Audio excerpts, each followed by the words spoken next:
যে এসি বিস্ফোরণ যে ঘটে প্রচুর পরিমাণ এসি বিস্ফোরণ ঘটে, এটা হলো আমরা একটা বিষয় জানবো আজকে। আরেকটা হলো এসির কাজ করতে গেলে আমাদের একটা সবচেয়ে বড় একটা সেফটি আমাদের নেওয়া উচিত।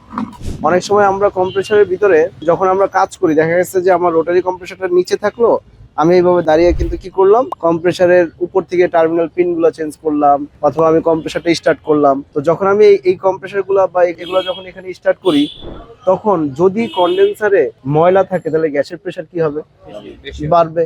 গ্যাসের প্রেসার যদি বাড়ে তাহলে একটা জিনিস খেয়াল করে দেখো তো, এই কম্প্রেসারের সবচেয়ে সেনসিটিভ জায়গা কোনটা? এই টার্মিনাল পিন না? এখন এই টার্মিনাল পিনের এই যে এটা হলো তোমার বডিটা লোহার, আর এইখানে টার্মিনাল পিনটা এটাও লোহার, আয়রন, তাই না? আর মাঝখানে একটা ইনসুলেটর আছে। এই ইনসুলেটরটা কিন্তু এই লোহার মতো কিন্তু হেভি না, ওটা স্ট্রঙ্গার, বাট ওইখানটা কিন্তু খুব সেনসিটিভ জায়গা। এখন এই সেনসিটিভ জায়গার মধ্যে তুমি কাজ করতে গেলা, ধরো এখানে কোনো প্রকার আঘাত যদি পড়ে, মনে করো তুমি কাজ করতে গিয়ে সিস্টেমের ভিতরে হিমায়কটা আছে, গ্যাসটা আছে, এখানে যদি বাড়ি খায় অথবা এটা পুরাতন হয়ে অনেক সময় মরিচা পড়ে যায়, তো মরিচা পড়ে গেলে কি হবে? যে মরিচা পড়ে গেলে এখান থেকে অনেক সময় পিনটা ছুটে যেতে পারে গোড়া থেকে, এরকম অনেক পিন কিন্তু সমস্যা হয়। তাহলে সেই ক্ষেত্রে তুমি কাজ করতে গেলে সবসময় কিভাবে কাজ করবা আমি দেখাই। এই পিনটা যদি সামনে থাকে, তুমি মুখটা কখনো এই কম্প্রেসারের উপরে রাখবা না। কথা কি আমি বলতে পারছি? কিভাবে কাজ করবো, তুমি নিজের বডিটাকে সরাবা, বডিটা সরায় তারপর তুমি কাজ করবা। কারণ এই পিনটা যদি বিস্ফোরণ ঘটে, এই পিনটা উপরের দিকে যাবে না নাকি সাইডে যাবে? এই জন্য কম্প্রেসারে কাজ করতে গেলে পিন যে পাশে থাকে তুমি ওই পাশ থেকে একটু দূরে সরে যাও। কথা কি আমি বলতে পারছি? এই ভুলটা যদি করো, একটা দুর্ঘটনা সারা জীবনের জন্য কিন্তু কান্না হবে। তাহলে এই জন্য আমরা কি করবো, এই টার্মিনাল পিনের থেকে সবসময় দূরে যাব। কারণ কি, পুরো বডিটা ডিসচার্জ হিসেবে কাজ করে না? এখন এই ডিসচার্জটা, এই বডিটাই ডিসচার্জ, তাহলে এখান থেকে প্রেসার বের হয়। এখন কন্ডেন্সারে যদি প্রেসার বেড়ে যায় তাহলে এই চাপটা এখানে আসবে না? এই চাপটা যদি এখানে আসে, এখান থেকে এই চাপটা, এই জায়গাটা দুর্বল জায়গা না? এখান থেকে যদি প্রেসারটা পড়ে তাহলে পিনটা ছুটে যাওয়ার আশঙ্কা বেশি।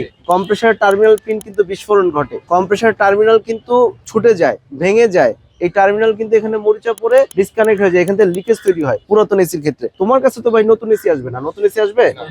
নতুন এসি তো রানিং এ আছে, এসি আসবে তোমার কাছে নষ্ট এসি। তো নষ্ট এসি কাজ করতে গিয়ে তুমি যদি একটা দুর্ঘটনায় ঘটে যায়, তখন কি হবে? মানে কম্প্রেসারের উপরে তোমার মাথার ভিতরে ঢুকে গেল, তুমি বাঁচবা? আল্লাহ হায়াতে রাখলে বাঁচবে, কিন্তু তুমি তো পঙ্গুত্ব বরণ করলা, তাই না? এই জন্য সবসময় কি করতে হবে কাজ করার সময়, যে সেফটি বলতে তো পুরো ওভারঅল সবই সেফটি চিন্তা করতে হবে, কিন্তু আমার এইটুকু কাজের জন্য কি করতে হবে, আমি বডিটাকে ওই পিনের থেকে একটু দূরে রাখলাম। যদি আমার নিচে থাকে, টার্মিনাল পিন যদি নিচে থাকে, তাহলে আমি একটু কি করব, সরে যাব। তাহলে এই সেফটিটা কি সবাই মাথায় রাখবো না ইনশাআল্লাহ? এই এসির ক্ষেত্রে, বিশেষ করে রোটারি কম্প্রেসারের ক্ষেত্রে সবসময় সতর্ক থাকতে হবে। কারণ রোটারি কম্প্রেসারের বডিটাই কি ডিসচার্জ, আর সাকশনটাতে অ্যাকুমুলেটর কাজ জানো, এই অ্যাকুমুলেটরটা তো বুঝতে পারছো। এখন আসো আমরা গুরুত্বপূর্ণ একটা বিষয় নিয়ে আলোচনা করব, সেটা হলো এসির কম্প্রেসার কেন বিস্ফোরণ ঘটে। এসি কম্প্রেসার আচ্ছা, বিস্ফোরণ ঘটার আগে চিন্তা করে দেখো তো, আগুন কেন জ্বলে? আগুন জ্বলে অক্সিজেন আগুন জ্বলার জন্য কি কি দরকার? তিনটা পদার্থ দরকার। একটা হলো দাহ্য পদার্থ দরকার, একটা অক্সিজেন দরকার, আর একটা হলো ইগনিশন বা স্পার্ক। ইগনিশন বা স্পার্ক, এই তিনটার মধ্যে যদি একটা উপাদান না থাকে, এখানে আগুন জ্বলবে? যে কোনো একটা, ধরো অক্সিজেন নাই, জ্বলবে? তখনই কিন্তু মানে তোমার আগুনটা জ্বলবে। এখন আসো, এই কম্প্রেসার প্রায় সময় আমরা দেখতে পাই গরমের সময় যে এসি বিস্ফোরণ ঘটে, প্রচুর পরিমাণ নিউজ আসে আমাদের কাছে, তাই না? এসি বিস্ফোরণ, এসি বিস্ফোরণ, এসি বিস্ফোরণ, এসি বিস্ফোরণে গত 5 বছরে দেশে এসি বিস্ফোরণে মারা গেছেন প্রায় 100 মানুষ। এসি বিস্ফোরণে 5 জন আহত হয়েছেন।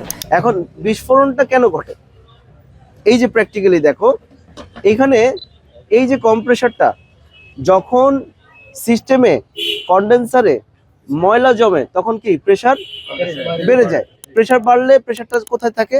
এখানে থাকে। তখন কম্প্রেসারের প্রেসার যদি বাড়ে তাহলে এম্পিয়ার বাড়ে। এম্পিয়ার বাড়লে এই কয়েলটা গরম হয়ে যায় না? এম্পিয়ার বাড়লে, যদি এম্পিয়ার বাড়লে কয়েল গরম হয়ে যায়, গরম হওয়ার পরে এখানে আগুন জ্বলতে পারে না? বিদ্যুৎ যখন সরবরাহ করতে আগুন জ্বলবে না? আগুন যখন জ্বলবে, আগুন জ্বললে এখানে যদি আগুন জ্বলে তাহলে এখানে কি আগুন লাগবে? আগুন লাগবে না। কেন লাগবে না? এখানে বিদ্যুতের কারণে স্পার্ক তৈরি হচ্ছে, কিন্তু এখানে আগুন লাগবে না। কেন লাগবে না?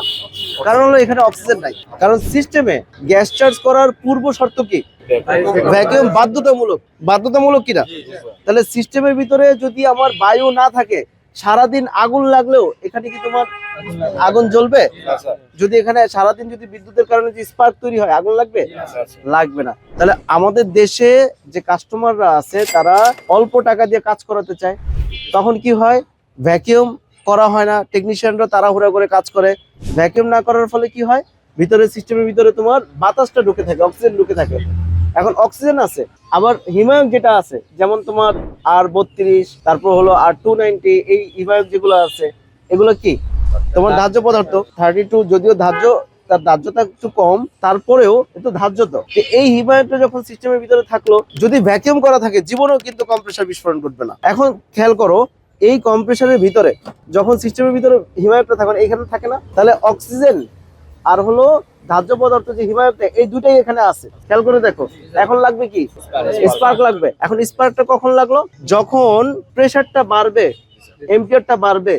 কখন হবে, যখন আমাদের কাস্টমারের কিন্তু একটা ব্যাড প্র্যাকটিস আছে বাংলাদেশে, কি যতক্ষণ পর্যন্ত এসি ঠান্ডা বন্ধ না হবে ততক্ষণ পর্যন্ত তারা সার্ভিসিং করাবে না। এখন সার্ভিসিং করেনি, ক্লিনিং করেনি, কন্ডেন্সারের ময়লা প্রচুর পরিমাণ। তো ময়লা হওয়ার কারণে কি হলো, ওই ময়লার কারণে তাপ অপসারণ করতে পারলো না। তাপ অপসারণ করতে না পারলে কি হবে, চাপ বাড়বে। চাপ বাড়লে কি হবে, এম্পিয়ার বাড়বে। এম্পিয়ার বাড়লে কি হবে, কয়েলটা পোড়া শুরু করবে। কয়েলটা যখন পোড়া শুরু করবে, তাহলে এখানে আমার ধার্য পদার্থ আছে, অক্সিজেনও আছে, আর কি এখন স্পার্ক। তাহলে দেখো, একটা ব্যাড প্র্যাকটিসের কারণে, আর যখন এই তিনটা জিনিস একত্রে হয়, এখানে যখন মানে স্পার্ক তৈরি হয়, যখন এখানে আগুনটা জ্বলতে যায়, তখন এই আবদ্ধ হওয়ার কারণে এই শক্তিটা, যেখানে শক্তি তৈরি হয়, সেই শক্তিটা বের হইতে পারে না। একসঙ্গে বের হতে না পারার কারণে এই কম্প্রেসারটা কি করে, ঠাস করে কিন্তু বিস্ফোরণ ঘটে যায়, এবং ওই সময়ে আশেপাশে কিন্তু যারা থাকে তারা কিন্তু মৃত্যু পর্যন্ত বরণ করে। তাহলে সমস্যা কোথায়, দুইটা সমস্যা। সমস্যা কটা, একটা হলো ভ্যাকিউম না করে, কাস্টমাররা অল্প টাকা দিয়ে ভালো সার্ভিস চায়, টেকনিশিয়ানরা এটা দিতে পারে না। এটা হলো নাম্বার 1। নাম্বার 2, কাস্টমার নিজে এসি নষ্ট না হওয়া পর্যন্ত তারা সার্ভিসিং করায় না। এখন প্রশ্ন আসতে পারে, স্যার লক্ষ লক্ষ এসি তো ভ্যাকিউম ছাড়া চলতেছে, ওগুলো সমস্যা হয় না কেন? সমস্যা তো লক্ষ লক্ষ এসির হবে না। এসি যেটার কন্ডেন্সারে ময়লা জমে যখন এম্পিয়ার বেড়ে কম্প্রেসার স্পার্ক সৃষ্টি হবে, তখনই এটা হবে। তাহলে ঘটনা ঘটে কি, প্রতি বছরে দেখা যায় যে এরকম 15-20টা ঘটনা ন্যাশনাল নিউজেও কিন্তু চলে আসে। এর কারণ কি, এর কারণ শুধু এই একটাই, এই বিষয়ে যদি আমরা সতর্ক না হই, এই এসি বিস্ফোরণ ঠেকানো যাবে না। আচ্ছা, হতে পারে না এরকম, আমাদের যে টেকনিশিয়ানরা আছে তারা কাজ করতে গিয়ে ওই মুহূর্তে এসি বিস্ফোরণ ঘটে।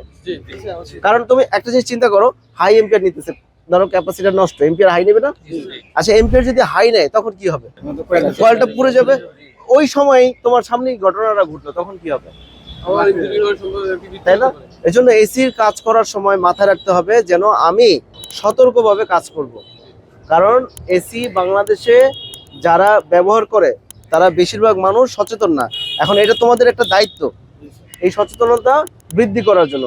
কারণ কাস্টমার চিন্তা করে যে আমি অল্প টাকা দিয়ে কাজ করবো। কাস্টমার আরেকটা ভুল বলে দিই, তার বাসায় এসি লাগবে, এটা ডিসেম্বর মাস হোক, অক্টোবর মাস হোক, শীত হোক আর গরম হোক, এসি কিন্তু তার লাগবে। কিন্তু কাস্টমার কি করে, এসিটা কিনে ঠিক গরমের সময়। তো গরমের সময় যখন ঠিক কিনে, তখন কি হয়, একসঙ্গে সব লাগানোর হিড়িক পড়ে যায়। তখন টেকনিশিয়ানরা চাইলেও কিন্তু সব লাগাতে পারে না, দিন রাত 24 ঘন্টা করে লাগায়, ওরা কিন্তু ভ্যাকিউম করে না, এত সময় নাই। কিন্তু এখন শীতের সময় যদি কাস্টমার এসি লাগাতো, বা অফ সিজনে যদি কাস্টমার এসি লাগাতো, আর কাস্টমার যদি বলতো যে এই টেকনিশিয়ান তুমি 2 টাকা বেশি নাও, কিন্তু আমাকে ভ্যাকিউম করে দাও। এই যে ভ্যাকিউমের যে গুরুত্ব কতটা বেশি, তুমি মনে করো যে এটাতে ধরো বিস্ফোরণ ঘটে নাই, তুমি যদি ভ্যাকিউম করো তাহলে কুলিং এফিসিয়েন্সি বাড়বে না?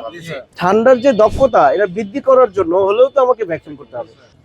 আমার একটা স্যার কথা, এটা কিভাবে নিবে আমি জানি না, আমাদের একটা স্যারের কথা, যে যার আত্মা যত পবিত্র সে তত আল্লাহর নিকটে, আর যেই সিস্টেমের ভ্যাকিউম যত ভালো তার কুলিং এফিসিয়েন্সি তত ভালো। এটা হলো আমার এক স্যারের বক্তব্য।